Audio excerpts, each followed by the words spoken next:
नमस्कार आप सभी को। आप सभी का फिर से स्वागत है श्री साईं सचरित्र के दूसरे सोपान के तीसरे पाठ में, जिसका नाम है फकीर की हकीमी।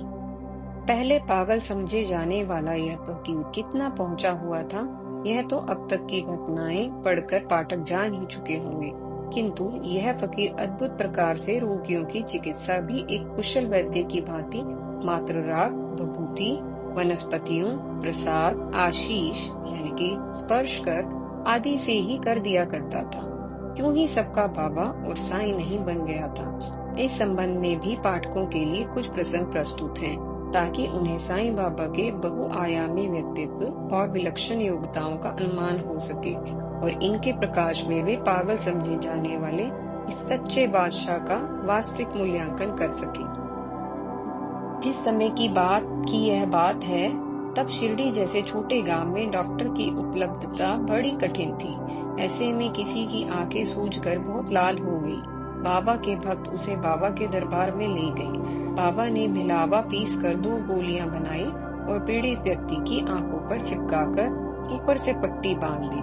दूसरे दिन आने को कहा। अगले दिन पट्टी खोलकर पानी के छींटे उसकी आंखों में मारे।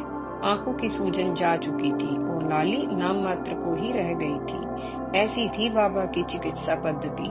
बहुतों के ज्वर, दर्द आदि कष्ट तो बाबा धूनी की राख चटकाकर या सिर पीड़ित स्थान पर हाथ लगाकर आशीष देकर ही ठीक कर देते थे, और बहुतों को ऐसे विलक्षण उपायों से कि अकल दंग रह जाए।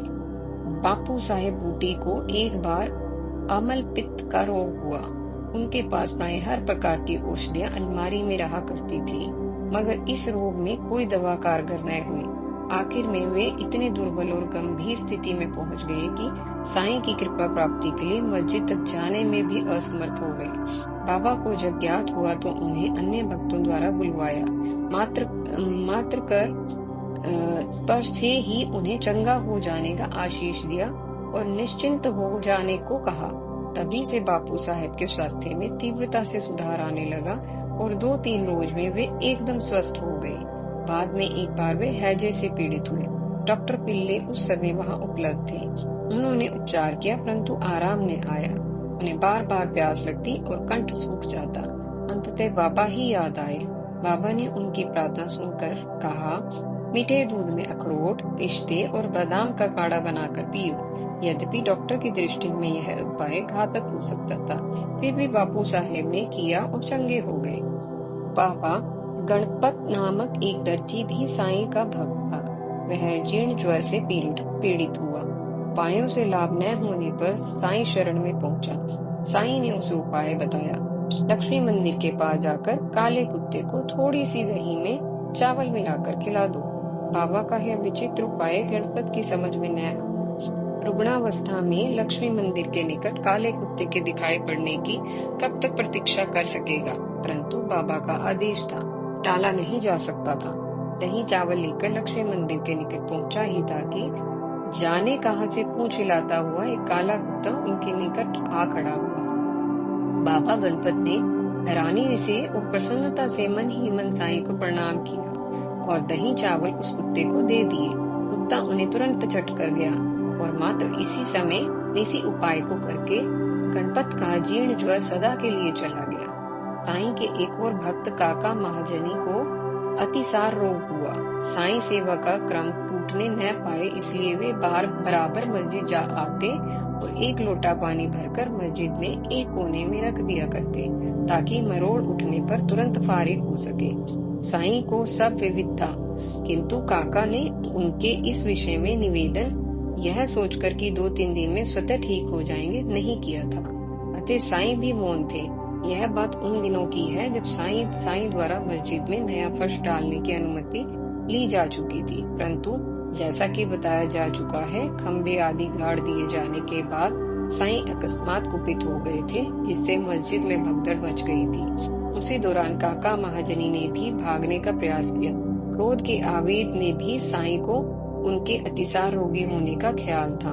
यूं अकस्मात भागना उनकी स्थिति के लिए ठीक नहीं होता। अतः साईं ने उन्हें जबरन पकड़कर अपने सामने बिठा लिया।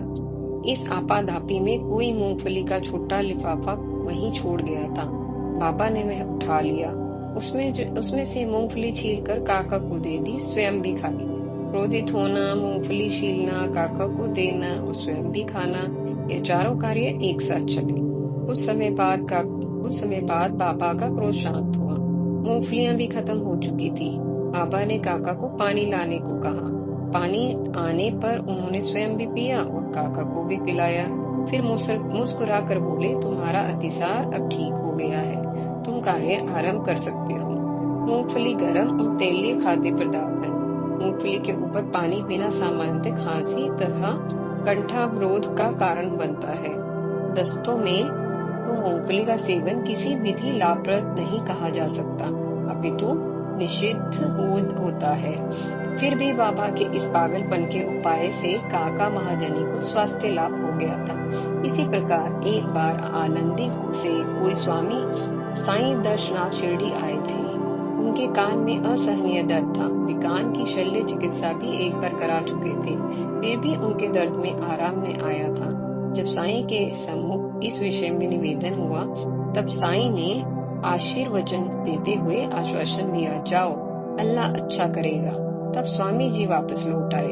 एक सप्ताह बाद पूना से उनका पत्र आया, दर्द ठीक हो गया है, परंतु सूजन अभी पहले ही की भांति है। इस सूजन के उपचार के लिए बम्बई जाकर ऑपरेशन करवाएंगे। बाद में जब वे बम्बई गए, तब शल्य चिकित्सक ने कान देखने के बाद कहा, ऑपरेशन की आवश्यकता नहीं है, कान ठीक हो चुका है, 2-4 रोज में सूजन स्वतः उतर जाएगी। स्वामी जी दंग रह गए। इस प्रकार साईं कृपा से स्वास्थ्य लाभ प्राप्त कर लेने वालों की फहरिस्त बहुत लंबी है। काका महाजनी के भाई गंगाधर पंत की उदर पीड़ा साईं के उदर को स्पर्श कर आशीर्वचन देकर ही ठीक कर दी थी। हरदा के निवासी श्री दंतो पंत जी 14 वर्षों से उदर रोग से पीड़ित थे और किसी भी प्रकार की चिकित्सा से उन्हें आराम नहीं आया था, पर साईं शरण में आए तो साईं की कृपा स्पर्श और आशीर्वचन से ही उन्हें आजीवन उदर रोग से मुक्ति मिल गई थी। नाना साहेब चंदोरकर भी उदर पीड़ा से एक बार अत्यंत पीड़ित हुए। डॉक्टरी उपचारों के बाद भी वे रात दिन तड़पा करते थे। अंततः साईं शरण में आए और साईं के कर कमलों से मात्र एक बर्फी खाकर ही पूर्णतः स्वस्थ हो गए। विश्लेषण: साईं कोई चिकित्सक नहीं थे, फेथ हीलर थे। मात्र आत्मबल के प्रभाव से ही वे लोगों को कष्टों को दूर कर दिया करते थे। उनका संचित तपोबल निश्चित ही इस प्रकार व्यय होता होगा, किंतु जन कल्याण के लिए करुणा भाव से द्रवित होकर साईं ऐसा करते थे। महापुरुषों की रीति भी यही है, वे अपने गुण प्रभाव को सभी में वितरित कर देते हैं। सांप की भांति उन पर कुंडली मारकर नहीं बैठ जाते। और साईं तो उच्च कोटि के संत थे। परोपकार ही उनके जीवन का एकमात्र ध्येय था। उनकी चिकित्सा का आधार या प्रणाली आत्मनिष्ठ थी, वस्तुनिष्ठ नहीं। अतः कोई भी वस्तु जो वे लाभ के विश्वास को दृढ़ करके रोगी को थमा देते थे, वही उसके लिए रामबाण सिद्ध हो जाती थी, भले ही वो औषधीय गुणों से संपन्न न हो अथवा अपने स्वभाव से रोग को बढ़ा देने वाली ही क्यों ना हो। दस्तों में मूंगफली खिलाना, मूंगफली पर पानी पिलाना आदि कार्यों के बाद भी दस्तों का ठीक हो जाना तथा खांसी आदि उपद्रवों का न होना इसी तथ्य को इंगित करते हैं। इस तथ्य को प्रमाणित करने वाला एक और प्रबल उदाहरण माधवराव देशपांडे का है। जब वे बवासीर से पीड़ित हुए, तब साईं आज्ञा अनुसार सोना मक्खी काढ़े के सेवन से उन्होंने स्वास्थ्य लाभ किया। पूर्व पापों के फलस्वरूप 2 वर्षों के बाद वे पुनः इसी नामुराद रोग से पीड़ित हो गए। तब बिना साईं का परामर्श लिए ही अनुभूत होने के कारण उन्होंने अपने आप सोना मक्खी काढ़े का सेवन किया, जिसके नतीजे में उनका रोग और उग्र हो गया। तब वे श्री साईं चरणों में शरण लेने पहुँचे। साईं कृपा से उन्हें फिर स्वास्थ्य लाभ हुआ। स्पष्ट है कि साईं द्वारा दी गई दवा नहीं, उनकी दुआ ही पीड़ितों को लाभ प्राप्त कराती थी। यह उनकी आत्मशक्ति, तप तथा संकल्प शक्ति का ही चमत्कार होता था, न कि उपाय के रूप में दिए गए पदार्थ या बताई गई क्रिया का। चलिए, इसी के साथ समापन होता है तीसरे पाठ का। अब हम अगले एपिसोड में मिलेंगे आपसे चौथे पाठ में दूसरे सोपान के। तब तक के लिए आप सभी का धन्यवाद।